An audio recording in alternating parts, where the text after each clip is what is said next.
I was settled in before. You just didn't believe me. Okay. So I told y'all that. No, but yet no, bull baloney. Don't. All right. You hear what he said? What? Don't sit there and get yourself caught. Don't sit there and get yourself caught in a lie. Don't. You won't be. Blah, blah, blah. We're in the process of building a relationship. I would say I know his last name right now. I'm trying to think where the seafood buffet was, which I like that. And you destroy that and try to make sure that the casino loses money on that deal. Welcome in to the latest episode of that SEC podcast. I'm your host, Michael Bratton. I go by SEC Mike on Twitter. And I'm joined as always by my cousin Shane, who goes by Big Orange Vols on Twitter. What are you up to, you big Tennessee homer? Hey, buddy, what's going on? Oh, man, doing great. Finishing the weekend strong. I had a wild one. Let me tell you real quick, Shane. Went to my favorite Mexican restaurant here in Nashville. It's a little place called Habanero Grill. Family-owned restaurant. And I've always picked weird times, Shane. If I'm going out Friday or Saturday, I don't hit the restaurant up at 7 or 8 or 6. I don't go. I don't like when it's popular, right? I like to go in there. Right. I'll hit it like 2:30, 3 o'clock, like an old man, and I have the place all to myself. It's beautiful. I get excellent service because they only got 2 staff members, and it's like a husband and wife type deal. So I take my lady there. We're going for a full course. The whole thing: appetizers, meal, dessert, multiple margaritas. That's always the game plan, right? Oh, yeah, right. We show up. I'm with you. Come on now. We show up. There's only one other couple. Perfect. We sit in there. The moment we sit down, I don't even know where these people came from. There must have been like a bus in the back or something. But shout out to the Louisiana rugby team because no joke. These were like college-age women. There was about 80 of them come in this restaurant that seats like 60 people.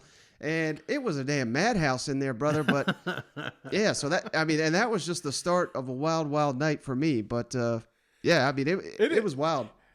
Isn't it funny? Like everybody has a Mexican restaurant, like their Mexican restaurant. Mm-hmm. It's like, yeah, that sounds good, Mike. But have you had my Mexican restaurant? It's like no matter who you talk to, they've all got one. Mine's El Chorritos in Morristown. Shout out. Not a sponsor of the pod, but if you get a chance, man, they're fantastic. That's my spot. Is the one we like. But it's just when you say that, it's like, yeah, I bet it's good, but I bet it's no El Chorritos.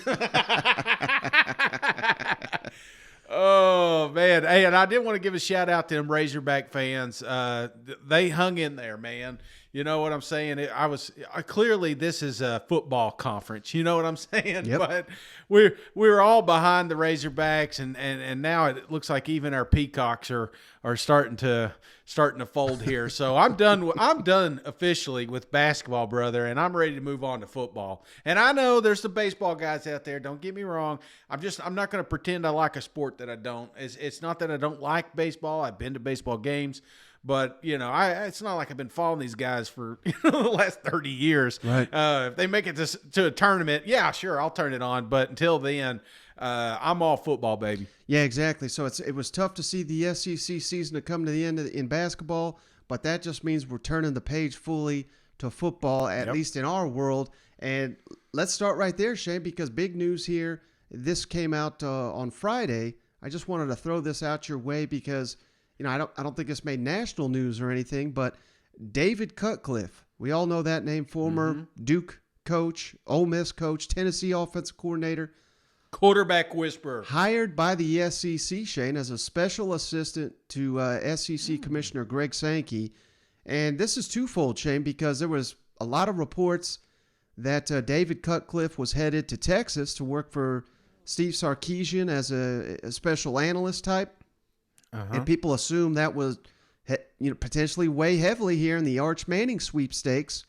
So, Texas potentially they lose a little, ace up their sleeve in the Arch race. I'm not saying the Longhorns are done, but Arch currently visiting Texas, I believe, this weekend. He was at Georgia last weekend. He's going to be at Alabama the next weekend. So I'm just saying, I'm throwing that out there, Shane, but I'm not trying to make this all about Arch Manning, because David Cutcliffe, this is interesting, Shane. He's going to be basically a liaison between the head coaches in the SEC because of these relationships he's got around the SEC, to work with Greg Sankey to improve game management, communications, the rules and the policies and scheduling in the SEC. So, like I said, this is not going to make national news or anything, but David Cutcliffe, such a respected name, not only in the SEC, but in all of college football. Hell, I mean, he made Duke relevant. You know what I mean?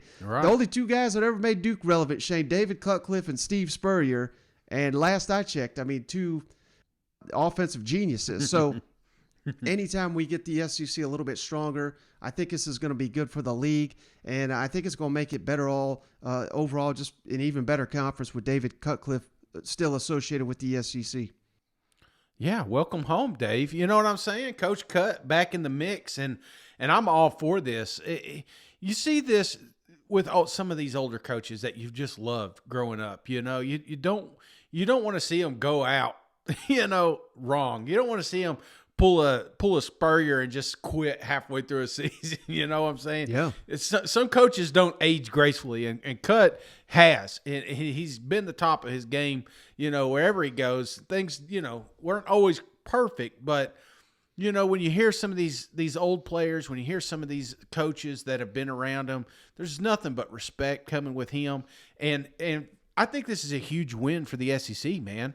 Think about it. Sankey, he's got Sankey's ear, and there's nobody going to look out for these coaches. Nobody's going to look out more for these SEC programs than a guy that knows the ins and outs of it. So I think it's a great move, and I'm just glad that we get to see him. You know what I'm saying? He's not leaving. He's not out. He's in the league, and I think he's going to make it a better conference. Yeah, no doubt, Shane. But moving on here, let's get the thing going with let's kick it down to Starkville, Shane, where Mississippi State is not a team we've hit on here recently because they just started spring on, I want to say, Thursday, and we even had one of our followers shout, they were giving us hell. You ain't talking no Mississippi State. What the hell? When are you going to get to the Bulldogs? Well, we're here, and hey, I'm not trying to cause an issue here, because I'm going to start with something a little bit negative, Shane. Uh-oh. I have never heard of this in my entire life covering the SEC. So prior to spring starting, I believe it was either the day or 2 days before spring started.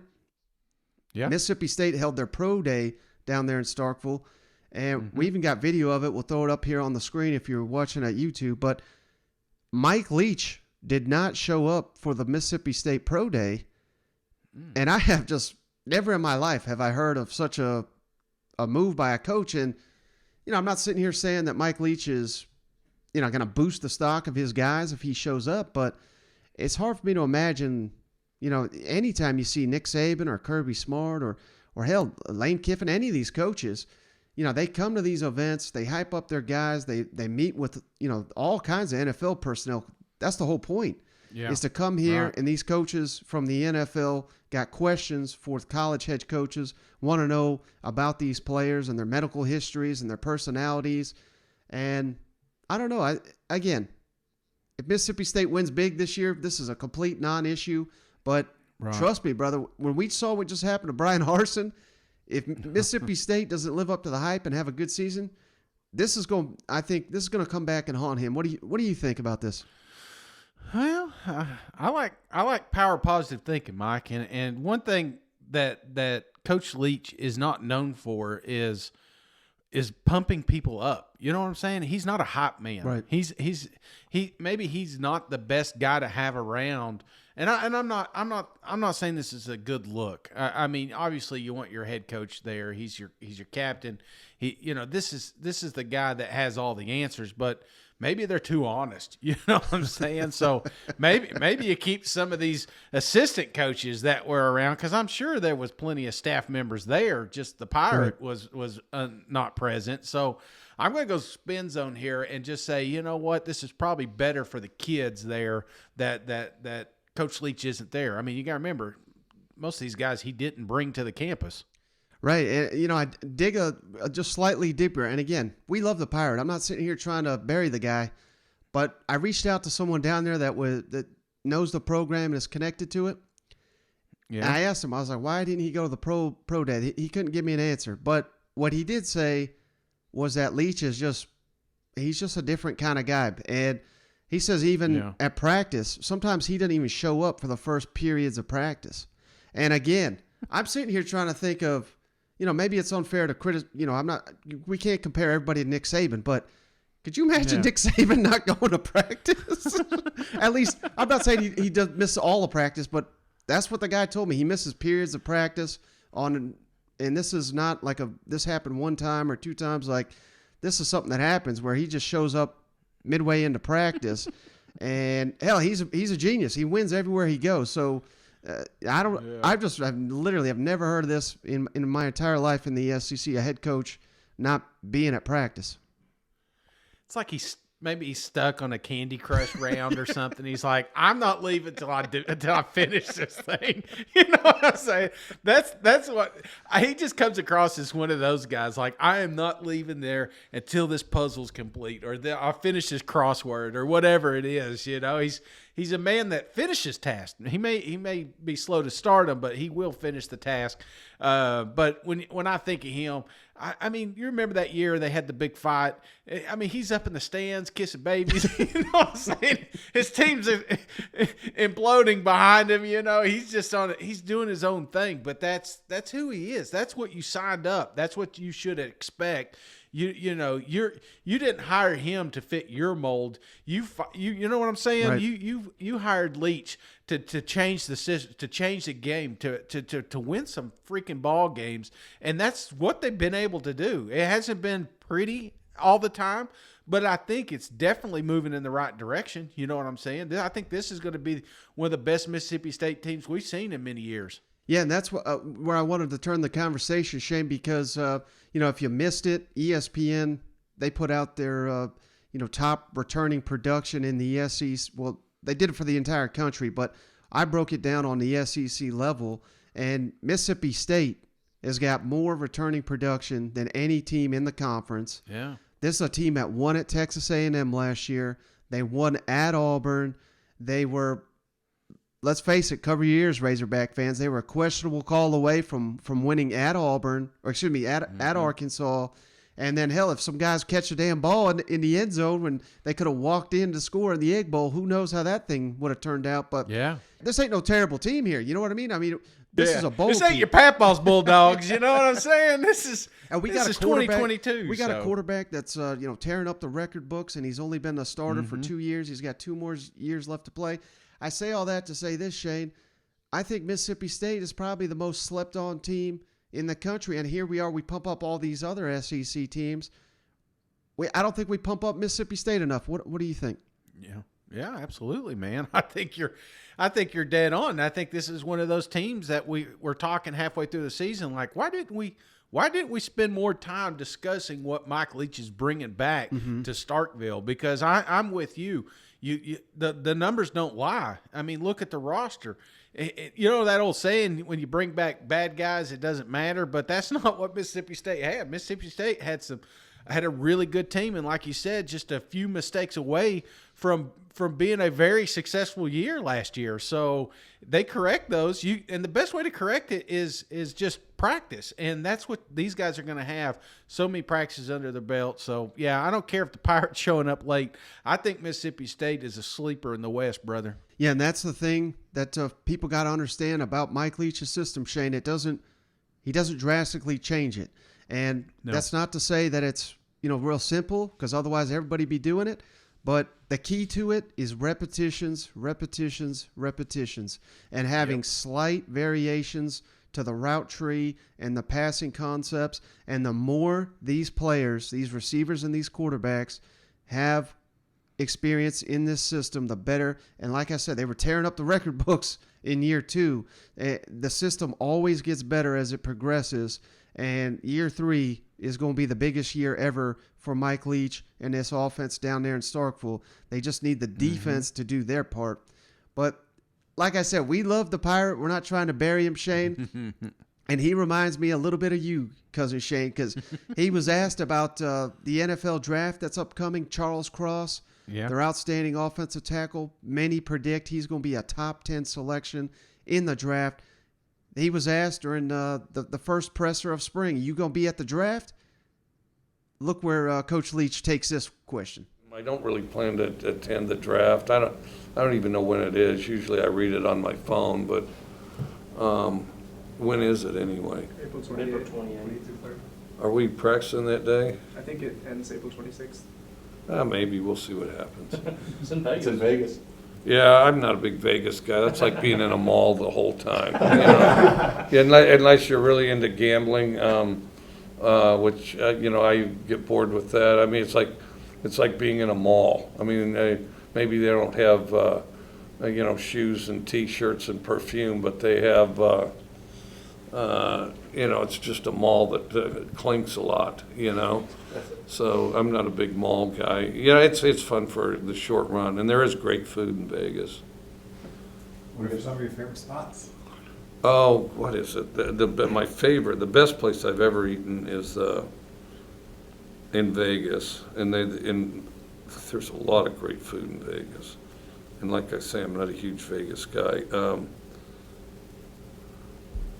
What's the one in the Golden Nugget? The advertisement used to always have that gigantic lobster. Is that the one on Vegas Vacation? God, it's a famous place, and it's at the Golden Nugget. Seems like Anthony's is in the middle of I can't remember. I just can't remember the name. It's really good. And then the Golden Nugget's more old school, so I kind of like that. And then I'm trying to think where the seafood buffet was, which I like that. And you destroy that and try to make sure that the casino loses money on that deal. and It's Vic and Anthony's, by the way. Vic and Anthony's, very good. That's the best, restaurant I ate at. There was an Italian place, I can't think the name. There's, it might have been the Rio that had whichever one's got the seafood buffet. That was good. Okay, then there's this one, hole in the wall, not on the strip, around the corner kind of from MGM. That's this Italian restaurant that has all these pictures of, Frank Sinatra and all those type of guys. It's you sit down and it has just a few items, and then, they always ask you, what kind of wine do you want? White or red? There's no brands. It's just white, and the food's pretty good, but the setting is pretty neat, and it's like old Vegas. Like the biggest thing I'm interested in is the Mobster Museum there, which I have not been to, but I don't know. You about got me talked into. Go to Vegas to watch Charles. Okay. All right, Shane, so leave it to Leach.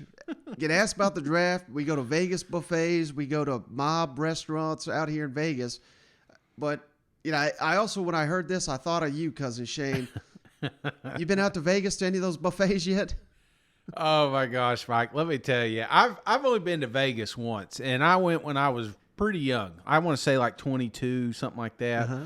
So I didn't have a lot of money. I didn't quite have grown-up money, you know what I'm saying? Which is probably a good idea, because I would have took all my cards out and just drained those accounts. But I will tell you this, Mike. We went out there. I had $1,200 on me, and we stayed at the Flamingo.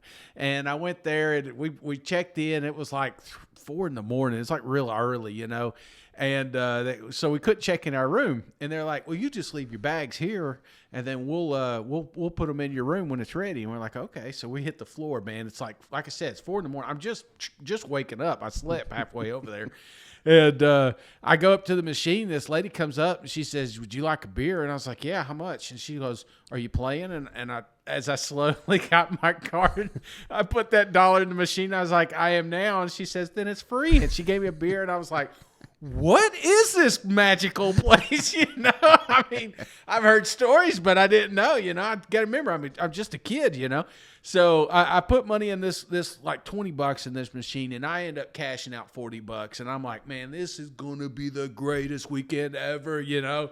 And they're like, you want to grab something to eat? And we went and grabbed something to eat. And I'm going down, and they had one of these gimmick wheels, you know. It's like they got 100 things. You could put $5 on it and spin it around. Mm-hmm. So I spun that thing around, and I won $50. And I was like, this is what heaven looks like. You know what I'm saying?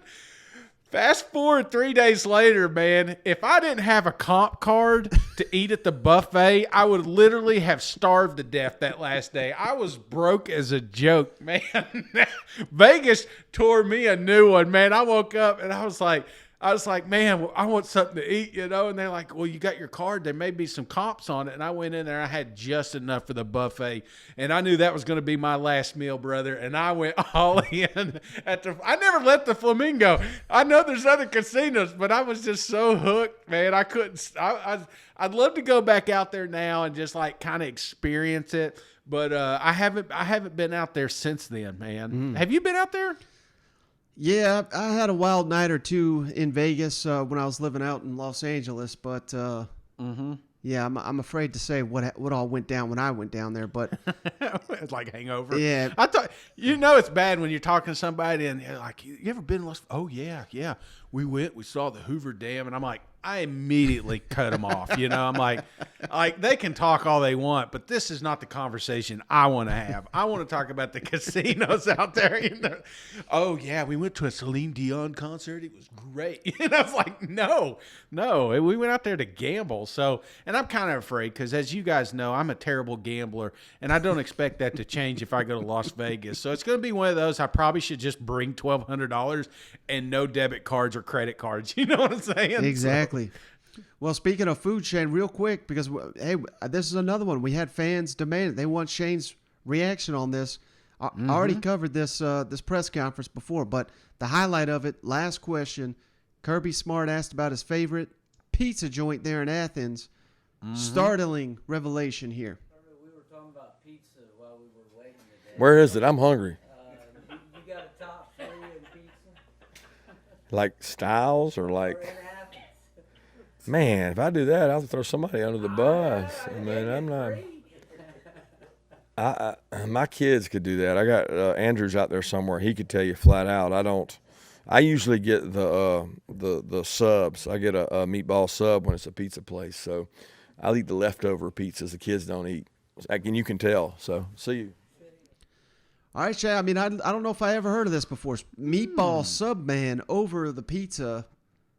Thoughts on that? No. And favorite pizza joints for Cousin Shane? Well, Mike, I mean, there's not a lot of bad pizza joints. You know what I'm saying? Yep. Little Caesars gives me a little heartburn. So, I mean, but you're paying $5. So, I mean, that's kind of what you get. You know what I'm saying? But as far as just like any pizza, I'm in this barbecue chicken kick right now that I can't get out of. And nobody's doing it better than Domino's. I'm a chain guy. I know when it comes to pizza, and everybody's like, man, are you crazy? There's like brick oven pizzas and all this. Yeah. It's like, yeah, I'm sure it's delicious. But, you know, Papa John's delivers. Domino's delivers. You know what I'm saying? These other fancy places, you got to go in there and get it and, like, pay them. You know, I'm not all for that. But if I do go to a fancy pizza place, and when I say fancy, I mean not Little Caesars. You know? And when I go in there, I'm a calzone guy, man. You know what I'm saying? It's tough for me to go to an Italian place like that and not get, like, garlic knots and a calzone. That's me. I'm a calzone dude. And if I were to get a pizza, thin crust is what I'm going to go. If it's just any random pizza joint that I'm unfamiliar with, but a chain right now, I just can't get off the barbecue chicken. I'm hooked. I got you. Well, Shane, if you ever make your way to Nashville, any of the listeners out there, my favorite spot, I don't think it gets enough respect. Desano, right next to Vanderbilt campus. To me, it's the best pizza in Nashville, and it's a little expensive. It's one of these fancy places you're talking about, Shane. But yeah, if you make it your way to Nashville, you gotta hit up Desano. That to me is the best pizza in town.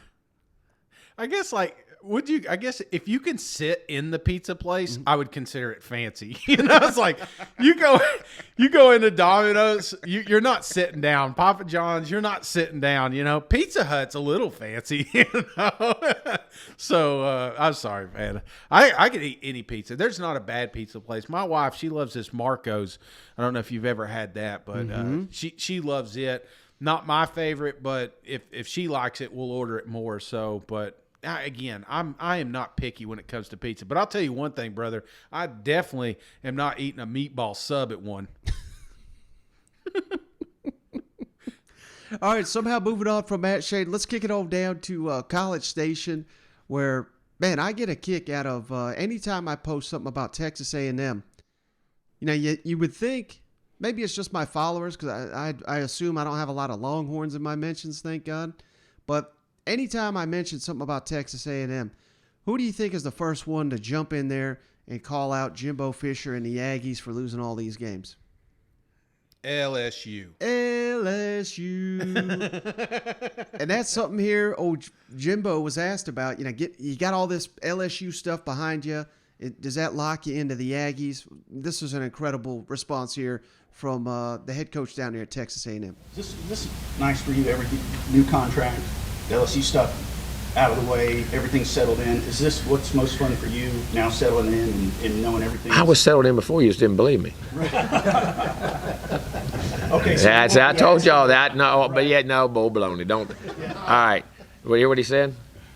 What? Don't sit there and get yourself caught. Don't sit there and get yourself caught in a lie. Don't. You won't be. Blah, blah, blah. You'll be asking those questions moving forward.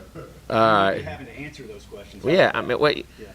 No, hopefully you're not. But you don't. How do you know you don't have 2 great years? Somebody says, you know what I'm saying? I mean, that you can't. But just what you say and what you do is, honestly, I love being here. Like I said before, we got a lot of work to do and to achieve what we need to achieve, but we can do it, and it's a great place to be.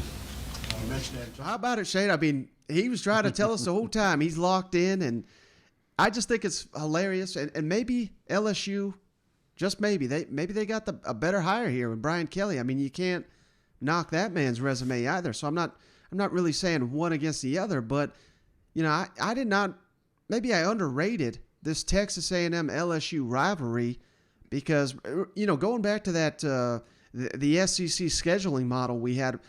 I took A&M LSU out, and my God, I mean, both sides were pissed off on that thing. I mean, Texas A&M LSU, they got to play annually. Now we add a little bit more fuel to the fire because LSU, hell, Coach O had already been fired, yet he turned around and beat Jimbo. Then Jimbo went out and turned around and stole Max Johnson away, as well as Jake Johnson, the number 1 tight end in the country from LSU. And now we got these coaching rumors. They tried to get him. They couldn't get him. But, man, this is just going to, like I said, put so much extra fuel on one of the growing rivalries in the SEC. And I don't even know if I got a question on this one, Shane, but just your thoughts on the back and forth between A&M and LSU this offseason. Well, first off, on that clip, I mean, every coach is staying until they leave. I'm sure it's one of those that Jimbo absolutely loves where he's at, but I'll hear the offer, Right. And I guarantee if it was lucrative enough or guaranteed money like some of these contracts we're starting to see come out of the NFL, Jimbo may have said, well, okay, yeah, let's do it. So I'm not saying that. I mean, I'm completely speculating, but I would imagine that Jimbo still entertained the offer at least. So to say that he was never leaving, that's crazy talk to me because everybody's got a price. Mm-hmm. Even the great Nick Saban, if they offered him enough, I guarantee he'd at least consider. No, maybe not Nick Saban. I mean, he's built something pretty damn sweet down there. Okay, maybe that was a bad example, but anyone else, yeah, I think they would entertain it. But as far as this rivalry, when you have a couple of really good games, when you have a couple of storylines coming out between 2 programs, you can easily create, I guess you would say, a rivalry here because you got to remember we all have short attention spans. Yeah, we only think about the last 3 to 4 years. That's like these diehard. I hate to go to Tennessee and Alabama, but some of those guys they remember trade. Shit, let me go back with that. some of these older guys, they remember, every year not knowing who's going to win that game. And it was a huge rivalry. Yeah. I remember my parents talking about it and getting on to other people at church and stuff about it. Maybe they were a Tide fan or something. Didn't talk that Sunday after the game. But now it's different. It's been so long since that game was even relevant, But I guarantee that if it got back into you don't know who's going to win this thing 3 or 4 years, then all of a sudden we're talking about it being one of the greatest rivalries. That's exactly what it is. It's a short attention span. It wasn't that long ago. National champs, I mean, these. That's what this is about. And then you factor in stealing players and coaches and coming after each other's coaches. That right there is just going to fuel it. And online, brother, these guys absolutely hate each other. Yeah, there is no doubt. And here, speaking of Max Johnson, Jimbo also a little bit of not much of a nugget, but asked about the quarterback competition, asked about Max Johnson and that experience and the competition right there in College Station this spring.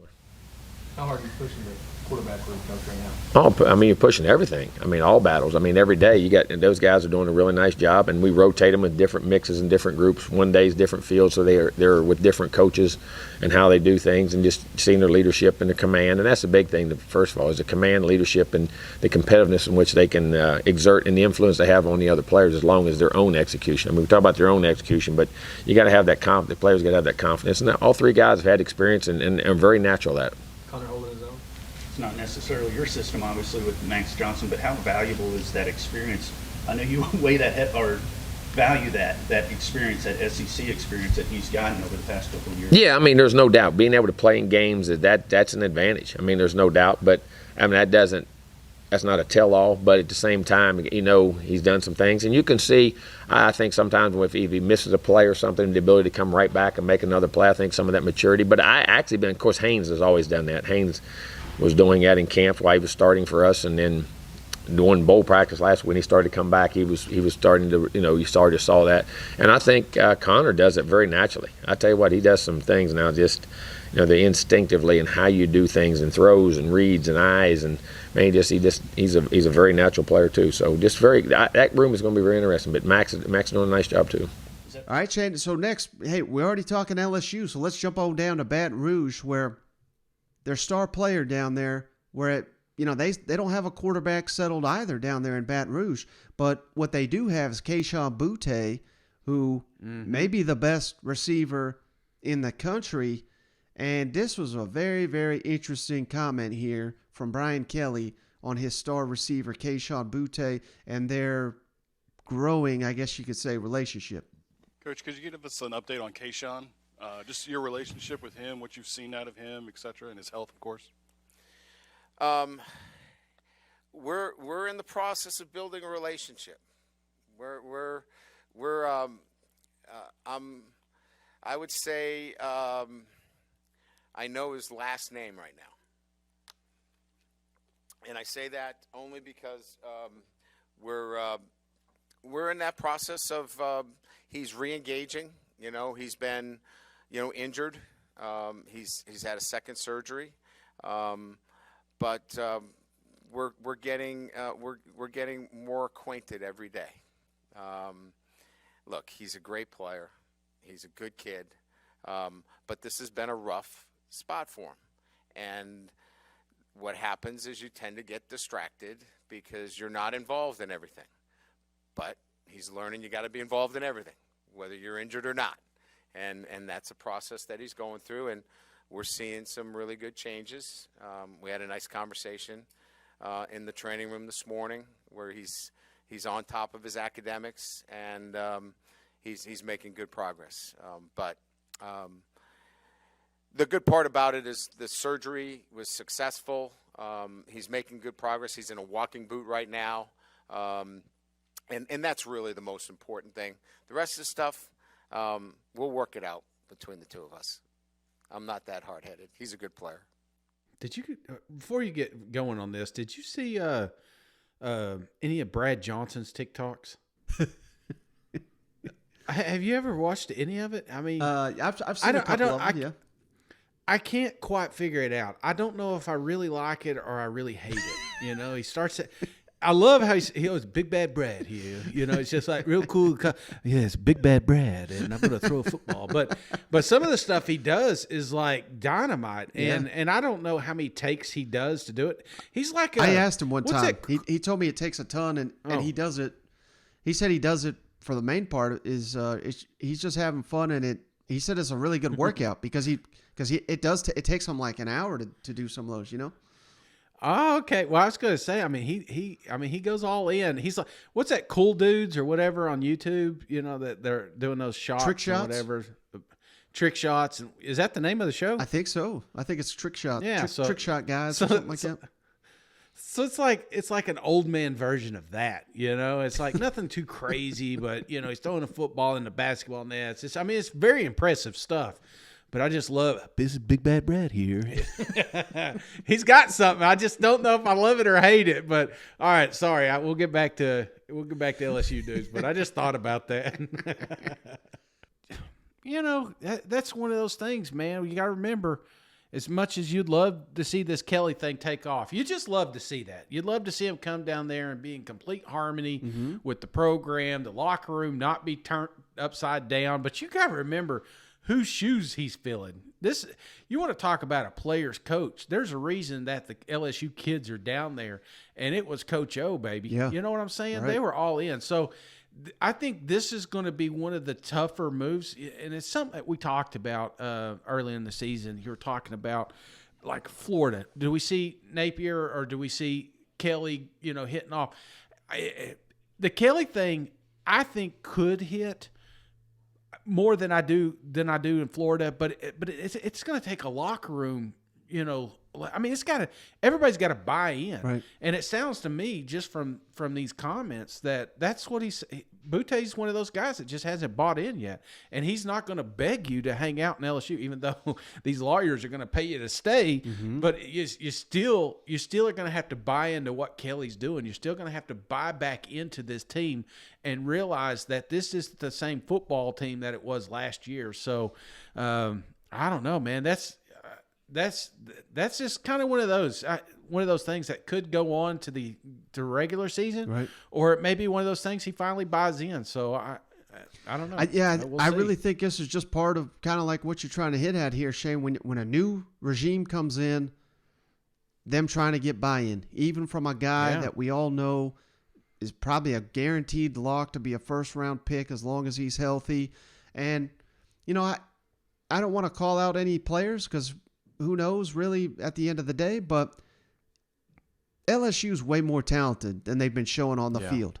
So I think they need this, Shane. Even these guys, you know, I'll call out one guy that's not there anymore, Stingley. I mean, that guy didn't really even show up since his freshman year. And hey, more power to him. He's going to be a first-round pick in the upcoming draft. You know what I mean? So in the end of the day, it worked out for him. But that didn't work out for LSU. You know what I mean? And that's why they were losing all these damn games, because you got elite players not fully bought in or banged up or, I mean, hell, even to start the 2020 season, I mean, people overlook the fact that Stingley, a perfect example, just right on the eve of the season, the Mississippi State game, you know, he had to go to the hospital and he was out and no one declared, you know, what the hell happened there. You know, I mean, like, it's just, you can't have this shit. I mean, you don't see this at Georgia and Alabama with players. I mean, you see it once in a blue moon, but when this is multiple seasons of issues at LSU, that's why they're losing all these games, and that's why Brian Kelly's a coach right now, because he's saying this shit is not going to fly here if we want to win the national championship, and if we're not here to win the national championship, what the hell are we doing here? That's exactly right, man. Individuals play in the NFL, teams play in college, and you think about Sam Pittman coming to Arkansas. The only reason those guys took off so well is because they played together as a team, as a collective group. It wasn't that they were just loaded with NFL talent, which turns out that they had some, but it was one of those that they had to have the locker room buy in, and they bought in completely. So LSU has been disconnected from that. It's been a whole bunch of eyes, man. Bunch of individuals. It was the parent cams. It was the Boutte. Everything was, you know what I'm saying? Yeah. It felt like Stingley. you look at it, there was just a whole bunch of highlighted players coming in here, and they're going to take over. But at this level, you got to completely buy in. And if Boutte isn't in, here's a guy that's uber talented, that's going to play on Sundays one time. But there's a lot of young kids that look up to athletes like that, and they're going to mirror who they're striving to be. And so if he's not bought in, why would I buy in? And you're creating a culture. So I like that Kelly is coming out with this attitude approach and put it back on him. Buy in or get the hell out. Mm-hmm. And last, one guy that seemingly has bought in, Shane, I just wanted to play this quick clip before we move on. Miles Brennan, obviously LSU just added Jaden Daniels, the transfer quarterback, and a lot of people were saying, oh, poor Miles Brennan. We thought he was going to be the guy. Now he's got to deal with more competition. He ain't backing down from it, so I just love this approach. So I wanted to play this clip. Coach Kelly says it's his job to create competition. Totally. And so certainly brings in Jaden Daniels as another quarterback to compete. And so your mindset doesn't change? Not at all. I mean, it's quarterback competition number 6, so I'm used to it. I know what I have to do. I've done it before. I've gone out there and I've played. I've gotten the job done before. So just making sure I get it done again, and I will, and I'm confident. I feel great. It's just another year, and we're all going to make each other better. I believe in competition as well. But at the end of the day, as long as we make each other better and compete, we'll be fine. Miles, talk. All right, last team I wanted to hit on here, Shane, real quick. Let's kick it on down to the Plains, where the Auburn Tigers, they had their first scrimmage of the spring.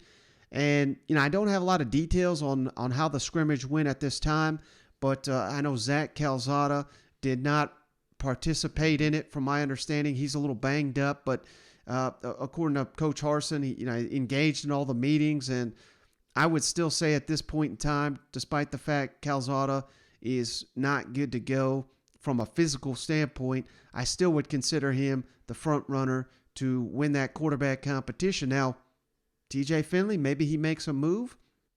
Mm-hmm. They brought in an Oregon transfer, and Robbie Hansford, I think is his name. And, they got a freshman down there. So we'll see how this goes. But they did lose Demetrius Davis. He transferred out. This was one of the last quarterbacks of the Gus Malzahn and Chad Morris years. So, you hate to see him go. He was one of the most prolific high school quarterbacks in the state of Texas history, but just never really given an opportunity in college football. And I'm not saying that, he may go another school and have great success, but it just ain't going to be at Auburn. But one thing I did want to hit on, Shane, because, again, Auburn is another team where who the hell knows what to make of them? I mean, they almost had the coach fired about a month ago. You've had players transferring out. Mm-hmm. We're all over the place.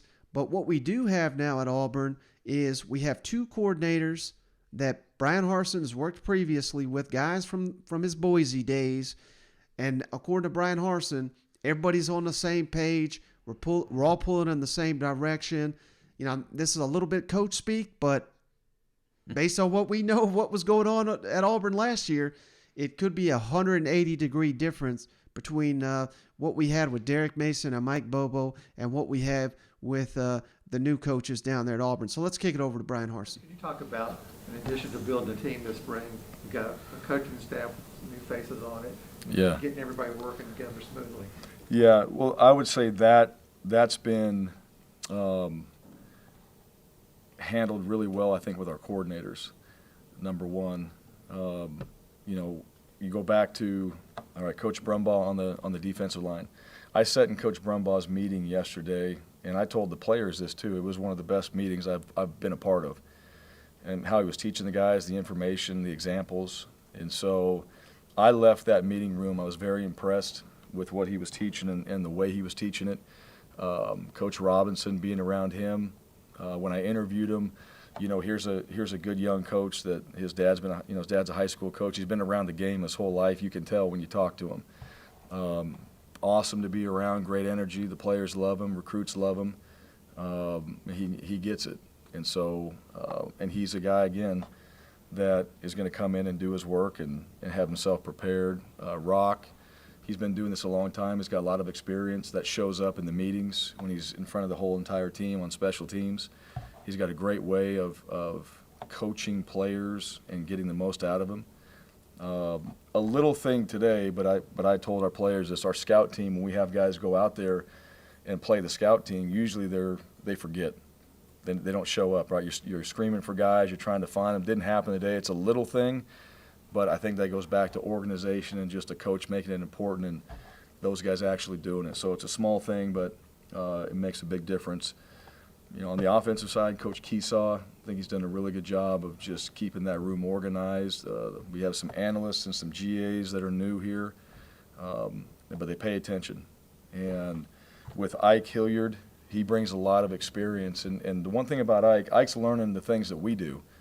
So he's still in that phase right now. He didn't know everything about what we've done, and these guys on the offensive side have been together. And so he doesn't know all that yet, but he figures it out.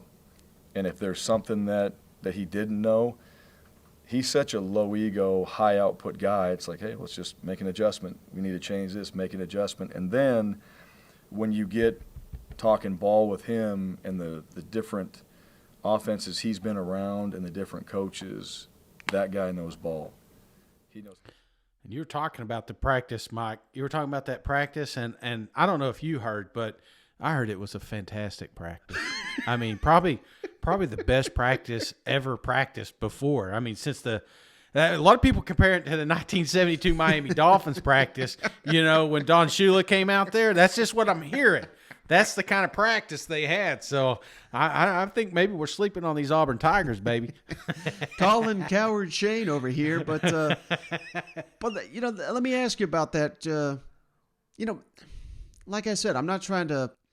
You know, we never want to bury a team before they play, but you know, we've said ad nauseum, Auburn's schedule out the gate is relatively easy, you know, for an SEC schedule, and here we got coaches who are familiar with these. Can you read the first few games, just so because I don't have one in front of me. So here's who we got right out the gate here, Shane, for the Auburn Tigers. Mercer. I mean, come on, that's gonna be a damn. Come on, that's murder. San Jose State. Penn State, but that's at home. Missouri, again at home. LSU, who you beat last year, at home. Then it gets a little tricky. At Georgia, at Ole Miss, Arkansas. Okay, but we'll hold off there. But I'm saying those first. We're just worried about out of the gate here. Those first 4 or 5 games, I mean, hell, they could be 4-1, 5-0. Could be fired. I mean, there's a lot of things. I mean, come on. I'm being a realist, Mike. I mean, how many new coordinators are down there? And it's just like, do you really have confidence right now to say Auburn's going to come out and potentially be 5-1 or 6-0? I don't see it. I don't. I mean, I'm thinking about that Mizzou game. I'm thinking about that Penn State game. There's a lot of question marks. Yeah, obviously they're going to hit the first 2, and they got to hit the first 2. They can't do like they did last year and let these shit teams. What was it, Georgia State? You know, I know them well. You know, we can't have games like that. You know, this is one of those games that they just got to come out and punch them in the mouth and fine tune this thing, because it does ramp up real quick. And if Auburn's going to make some noise, and if Brian's going to get off that damn hot seat, you know, they can't afford any mistakes, even with these cupcake teams. Yeah, no doubt. But I'm just looking for silver linings here, Shane, because I don't know how promising next season is going to be for the Auburn Tigers, but I will tell you this, Shane, if we are low on them, if the national media is low on the Auburn Tigers, they may just win the national championship, because that's how it goes down there on the plains. You know, we write them off. Right. They're elite. We say they're going to be good. They're god-awful. So, absolutely. Let me I have to tell you about Vegas again? I mean... So I was trying to end the show on a high note. Shane's taking us out on a low note. But you got anything else here, brother, before we end the show? No, I knew it was going to be a good pod. Mike sent me over 3 clips. One was a Vegas, one was pizza. So I was like, man, this is going to be a good show. Now he's got me hungry and wanting to gamble. So, no, I'm excited, man. We got some serious news. We got spring games cranking up. It's just, I don't know, like you said, it feels like we can finally close the door on basketball. Unfortunately, SEC will not be taking home a championship trophy this year, but we all know who's going to be carrying home a football trophy at the end of this season. So it's going to be an SEC program. It's going to be one of these 12 teams that we're talking about, or 14 teams, sorry. Let me do that again. I forget how many teams we got now. And it's going to be – maybe edit that too, man. Sorry, it's been a while. That you can tell I haven't podded in a few years. We added 2 teams. But let me do that again. Shit. Well, but I know it's going to be one of these 14 teams. You know what I'm saying? So I love talking about it. Just keep the news coming, baby. That's what I like. This is real content. Absolutely. And I'm going to try to line us up, Shane, this week. Multiple interviews, hopefully at least 3 to go around the SEC. So I love when I get to do that. But that's all I got, Shane. God, now I'm stumbling through this one. But, hey, brother, that's all I got on this episode of the show. I appreciate you hopping on the line. I appreciate each and every one of you for sticking with us during the off season. We'll catch you on the next one. All right, real quick. Papa John's, Little Caesars, Pizza Hut, or Domino's. You got to eat one for the rest of your life. Which one you going with? I think Domino's. Okay. I heard a great joke. I went and saw a comedian, Tim Dillon, over the weekend, Shane. Yeah. Little Caesars, he said, their pizza's so bad, their slogan is, it's hot. And that's all they got.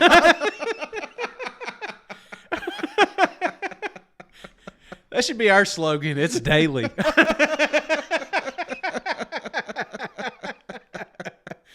Oh, geez. No, that is true. They tried mixing it up, man. I went in there and listen, I've been there before, okay? I know a guy. So I go in there, and they've kind of – I mean, it's not just pizzas anymore. They got breadsticks. They got terrible wings.